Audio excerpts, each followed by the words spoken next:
นี่ก็เป็นเสาโศกเสาตัวนี้ก็จะมีสิงห์4ตัวบนหัวสิงห์ก็จะมีธรรมจักรเอ่อก็เป็นตัวแทนของการที่พระองค์นั้นส่งพระสาวกออกไปประกาศพระศาสนาที่บอกว่าจรัตถะพิกเวพุหุชนะหิตายะพุหุชนะสุขายะโลกานุกัมปายะภิกษุทั้งหลายพวกเธอพ้นจากบ่วงแห่งมารแล้วขอให้ทุกท่านเดินทางไปแสดงธรรมแก่ชาวโลกด้วยอัตถะพยัญชนะก็คือองค์นั้นได้ส่งภาษาวกออกไปประกาศพระศาสนาสู่ทิศ4ทิศครับก็มีสิงห์ก็คือเป็นตัวแทนของพระสงฆ์ที่พระองค์นั้นได้ส่งภาษาวกออกไปแล้วก็พระเจ้าโศกมหาราชก็ได้นำทำตัวแทนนี้ครับไปเผยแผ่ธรรมะขององค์สมเด็จพระสัมมาสัมพุทธเจ้าในทิศต่างๆในทิศทั้ง4ฉะนั้นพระเจ้าโศกมหาราชก็เป็นพระราชาที่ได้เป็นพุทธมามกะเป็นพระราชาที่นักแน่นในพระรัตนตรัยได้มาปักเสาแล้วก็สร้างวุณคันธกุฎีสร้างธรรมราชิกสถูปแล้วก็ได้นำพระบรมสารีริกธาตุ7หัวเมืองส่วนเมืองที่8ก็ไม่สามารถที่จะเอาไปได้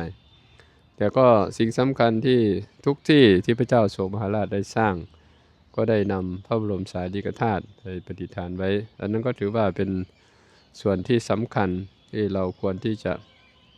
รู้แล้วก็ศึกษาในศาสนาพุทธหรือว่าพระพุทธองค์เป็นพระพุทธเจ้าก็เป็นมนุษย์ครับเกิดมาเพื่อมนุษย์โดยแท้เป็นผู้สอนเทวดาและมนุษย์ทั้งหลายอันนั้นบุคคลใดที่มีความสนใจก็สามารถที่จะประพฤติปฏิบัติสามารถที่จะนำคำสอนขององค์สมเด็จพระสัมมาสัมพุทธเจ้าปฏิบัติในวิถีชีวิตแม้แต่คนอินเดียนะครับเขาก็เห็นความสำคัญของเสาสิงห์เป็นสัญลักษณ์ที่แข็งแกร่งก็จึงเอาไปเป็นตาปั๊มประเทศแล้วก็เอาธงชาติเอา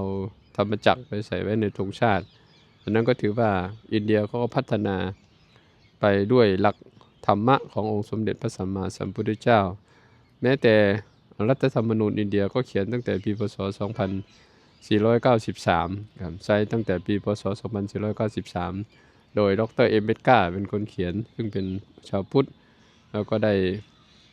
มาจนถึงปัจจุบันนี้นะครับอันนั้นก็เป็นสิ่งที่สำคัญที่เราควรที่จะเข้าใจในหลักคำสอนขององค์สมเด็จพระสัมมาสัมพุทธเจ้าแล้วก็หลักธรรมต่างๆที่พระเจ้าอโศกมหาราชได้จารึกไว้แม้แต่ที่ตรงนี้ก็จารึกไว้ห้ามทำลายสงฆ์ถ้าใครทำลายสงฆ์ก็ให้ขับบุคคลนั้นออกไปอันนี้คือเป็นราชโองการของพระเจ้าอโศกมหาราช